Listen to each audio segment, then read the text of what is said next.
সঞ্জয় রায়ের সাজা ঘোষণা নিয়ে আজ নিহত চিকিৎসকের পরিবারের তরফে কি জানানো হয়েছে রাখবো আপনাদের সামনে।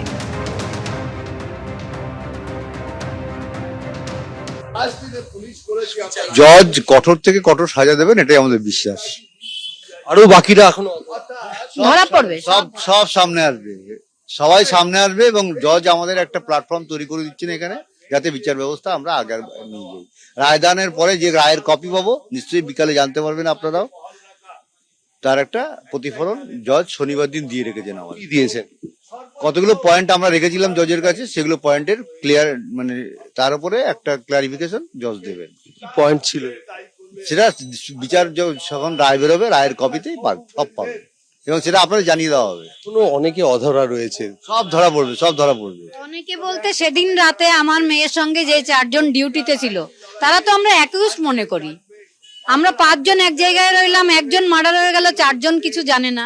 এটা কখনো বিশ্বাস হয় না। একটা হসপিটালে এত ডিউটিরত নার্স, গ্রুপ ডি, তাদের এখনো আওতায় আনা হয়নি। এবং সেদিন আমাদের যে ফোন করেছিলেন যে মহিলা, তেনাকে সাক্ষীতেও রাখা হয়। তাকে জিজ্ঞাসাবাদ করা হয়েছে কিনা সেটাও আমার সন্দেহ আছে। তার সম্বন্ধে জিজ্ঞাসাবাদ সম্বন্ধে কোনো তথ্য আমাদের কাছে এখনো আসেনি।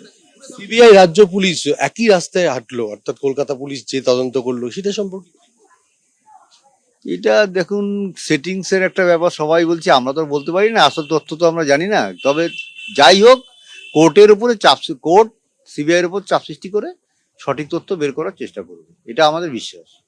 অন্যদিকে জুনিয়র চিকিৎসকদের সাসপেনশন তোলার দাবিতে ধর্নায় বসলেন জুনিয়র চিকিৎসকরা। 7 জনের সাসপেনশন তোলার দাবিতে মেদিনীপুর মেডিকেলে ধর্নায় বসলেন সেখানকার জুনিয়র ডাক্তাররা। একই দাবি নিয়ে চিঠি দিলেন স্বাস্থ্য ভবনেও।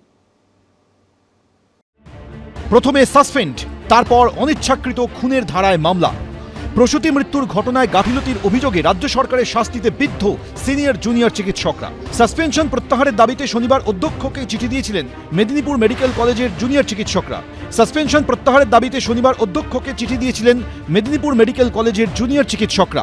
এবার চিঠি পাঠানো হলো স্বাস্থ্য ভবনে। মেদিনীপুর মেডিকেল কলেজের জুনিয়র ডাক্তারদের তরফ থেকে স্বাস্থ্য শিক্ষা অধিকর্তাকে পাঠানো চিঠিতে লেখা হয়েছে, এনএমসি গাইডলাইন মেনে সিনিয়র চিকিৎসকদের তত্ত্বাবধানে কাজ করছিলেন এই জুনিয়র চিকিৎসকরা। এই সিদ্ধান্তে আমরা বিধ্বস্ত ও বিচলিত। 7 জন জুনিয়র ডাক্তারদের সাসপেনশন প্রত্যাহার করা হোক। এদিকে 7 জন জুনিয়র চিকিৎসকের সাসপেনশন তোলার দাবিতে শনিবার রাত থেকে অবস্থান শুরু করেছেন মেদিনীপুর মেডিকেলের জুনিয়র চিকিৎসকরা।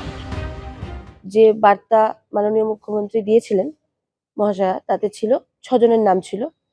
সেই সাসপেনশন অর্ডার তারপরে আমাদের হাতে এসে পৌঁছয়নি। কাল দুপুরবেলা শুধু সেই 6 জন নয়, তার সঙ্গে আরো একজন, টোটাল 7 জনের সাসপেনশন অর্ডার হাতে এসে পৌঁছয়। তো আমরা সেই সাসপেনশন পুনর্বিবেচনা এবং অবিলম্বে প্রত্যাহারের দাবি জানিয়ে অবস্থান বিক্ষোভ করছি। সবচেয়ে বড় কথা, without any show cause direct suspension order এসেছে। অন্যদিকে এদিন স্যালাইন কাণ্ড নিয়ে মুখ খুলেছেন আরজিকর মেডিকেলে নিহত চিকিৎসকের মা বাবা।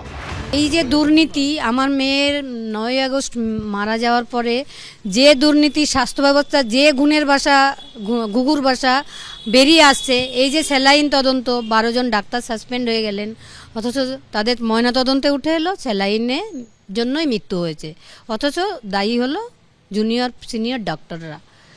এইগুলো যাতে ভাঙে, আমরা ভবিষ্যতে, আমরা তো মেয়েকে হারিয়েইছি, কিন্তু সাধারণ মানুষ যারা এই বিষ ওষুধ, জাল স্যালাইন এজন্য ভুক্তভোগী হয়ে মারা যাচ্ছেন, আমাদের আন্দোলন এদের বিরুদ্ধেও জারি থাকবে।